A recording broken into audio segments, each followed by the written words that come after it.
What's going on, guys? If you're new to the channel, welcome. My name is Nick, and today I'll be talking about the top 3 stocks to buy before 2020. And if you did notice, yes, I am wearing glasses. I don't typically wear glasses, but it is to distract you guys from my really long hair that I haven't cut in a long time. But anyways, getting into the video, I'll be totally honest with you guys, this list of the top 3 stocks was incredibly hard to make. Looking through my entire list of stocks that I track on the daily, which is typically about 50 to 60 companies, I could barely find any companies that were on sale at the moment, especially for dividend payers. And of course, that's because the market has been rallying over the past few months, hitting all-time highs, and so that means the stock prices are spiking, and dividend yields are going down, and valuations are going up.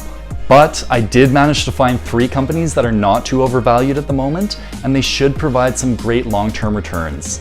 Also, given the current economic environment that we're in with a potential recession on the horizon, these stocks will offer some protection during a recession. So if you do enjoy this video, be sure to smash the like button for me to support my channel. Also, if you're new to this channel, consider subscribing down below for more weekly content just like this. And with that said, guys, let's jump right into the top 3 stocks to buy before 2020. Alright, so the first stock on the list today is one that I've talked about before, and it's actually a very popular company, that being McDonald's, ticker symbol McD. Over the past 10 years, this company has been doing incredibly well, posting insane returns, upwards of 100% over the past 5 years alone. But this winning streak quickly came to a halt after they reported earnings a few months ago. The stock took a 15% dip off its all-time highs, and today it still remains about 10 to 12% off its all-time highs. So typically that signals that I should do a little bit more investigation into their valuation measures to determine if this stock is on sale. At first glance, the valuation measures really don't tell us that the stock is undervalued by any means, having a trailing PE ratio of just over 25 and a forward PE ratio just over 22. To further on top of that, the PEG ratio, or the price to earnings growth ratio, is about 4.7, and typically an undervalued company is going to have a PEG ratio of 1. But there is one redeeming factor, and that is the dividend yield. So right now we're getting a dividend yield of 2.6%, which is still pretty decent. But based on these valuation measures, why would I say that McDonald's is a good buy right now? Well, in a way, I like to compare McDonald's stock to Apple stock. And that's because any time that you've bought the dip over the past 10 years, it's always turned out well for you. And if we notice from the past performance, the stock rarely dips below 15 to 20%, so I think that now would be an excellent entry point. And talking a little bit more about the business itself, there are so many redeeming factors about McDonald's that makes it an amazing company. First of all, McDonald's is very focused on real estate, especially owning very prime and convenient locations of real estate all across the globe. All of these property values are surely going to appreciate over time, being in such prime locations. Along with the majority of McDonald's debt being in fixed interest rates, they have these fixed payments over the short term at least, so that's a bonus. Now, McDonald's is venturing into many different avenues to improve the technology of their business, and one of those is McDonald's delivery. As of the end of 2018, over 23,000 McDonald's locations across 80 countries are participating in the McDonald's delivery service, and it's been very good in terms of customer responses. Furthermore, the company is modernizing many of their different locations across the world, and they're also adding technological advances to be able to make it a seamless experience for customers. This experience of the future, that they call it, is revitalizing their restaurants and attracting more new customers. And they've been investing heavily in this avenue, as we can see from their 2018 annual report, having increased their capital expenditures by 48%, leading to $888 million of capital expenses. Now, along with technology, the company is making the McDonald's experience a lot healthier and more environmentally conscious. For example, they've started using chickens raised without antibiotics, and then they've also replaced margarine with butter in their Egg McMuffins, and then they also want to move towards cage-free eggs over the next decade across North America. Furthermore, the company continues to reward shareholders through both share repurchases and dividends. They've had an ongoing share repurchase program over the past 3 years, and it's supposed to end in 2019, which had a total value of $25 billion. Furthermore, the company has been paying and increasing their dividends ever since 1976, So that's really a good sign of a solid company. And in their last earnings report, they actually increased their dividend again by 8%, so that's also a solid sign. So I personally really love this stock, and I think it's going to play out very well over the long term. And I personally bought below $190 per share, so you'll have to let me know down below if you own this stock.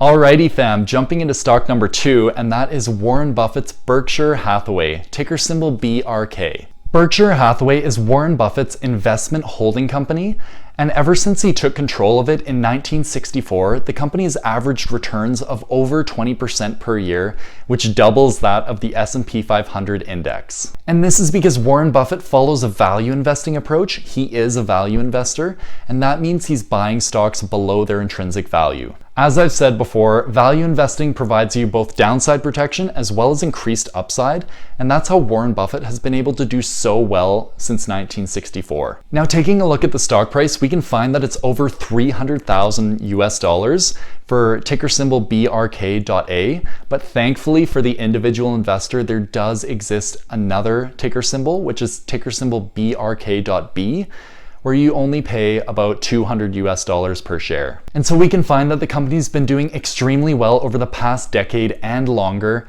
but over the past few years it has been flattening out a little bit, which can provide a good buying opportunity. Taking a look at the financial metrics, we can find that the trailing and the forward PE ratios are essentially identical, being about 20, but then looking at the price to book ratio, we find that it's 1.34. Now this compares to Berkshire's 5-year historical price to book ratio of 1.42, so it is providing some good value there. And just looking at this number overall, any company with a price to book ratio below 1.5, I would strongly advocate for, because that's really cheap.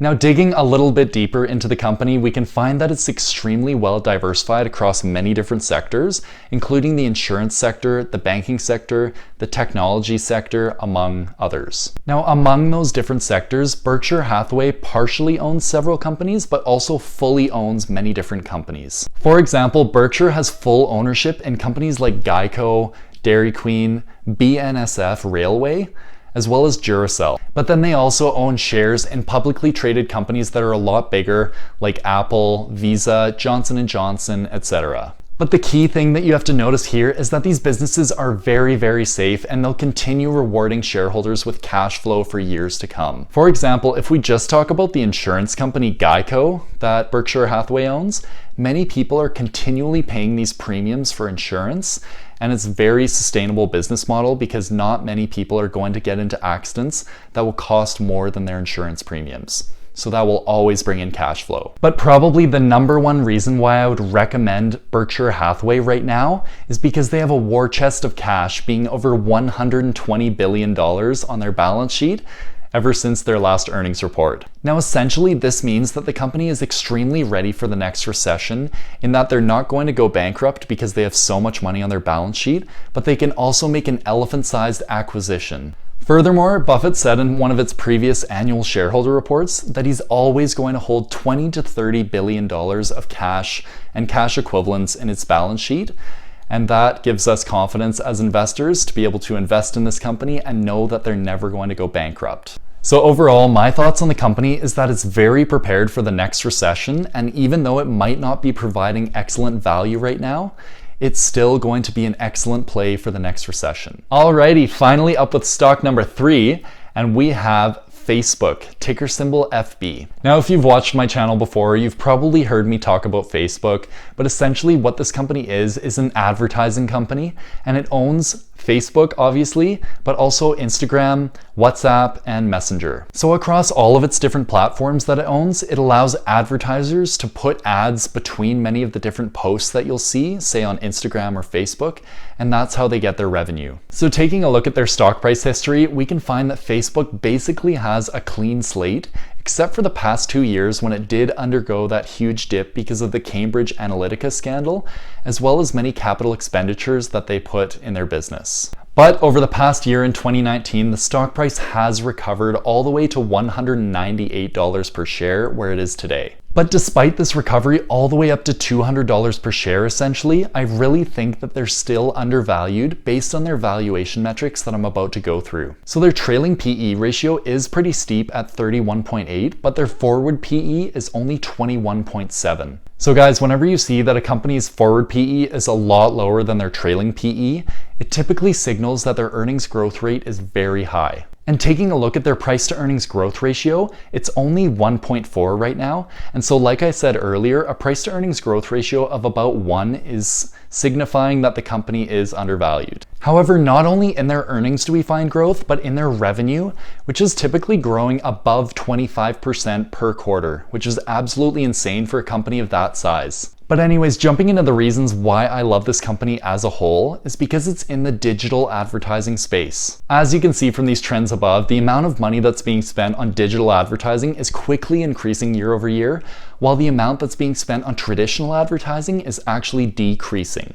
So with Facebook being in the forefront of digital advertising along with Google, I think that they're going to do extremely well over the years to come. And taking a look at Facebook itself, we can find that their monthly active and daily active users are increasing 8% year over year, which is still pretty insane despite all of these claims that everyone's leaving the Facebook platform. So the more people that do come onto the Facebook platform means that there's more people to be monetized, and then the company can make more ad revenue. And speaking of ad revenue, we can find that their average revenue per user on the Facebook platform is still increasing very quickly year over year. Essentially, what that means is that even if they didn't grow the Facebook platform, if the same amount of people used Facebook all the time, they would still continue increasing their earnings year over year. Now, I do realize that there are open antitrust probes on Facebook right now, which could mean that the company could be split into two different companies.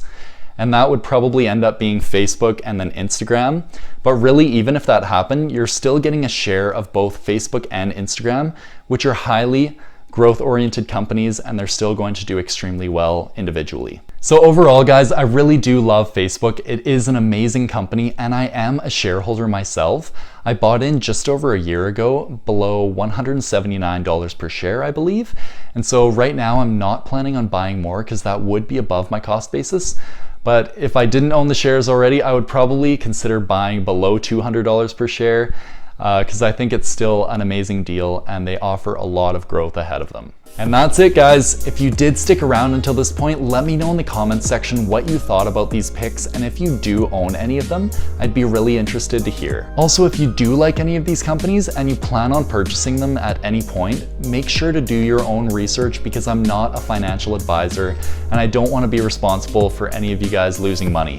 So with that said, thank you guys so much for watching the video today. I really appreciate it. If you did enjoy or gained any value from this video, make sure to smash that like button. And if you haven't already, definitely consider subscribing for more content on personal finance, business, and investing in the near future. And I'll see you guys next time.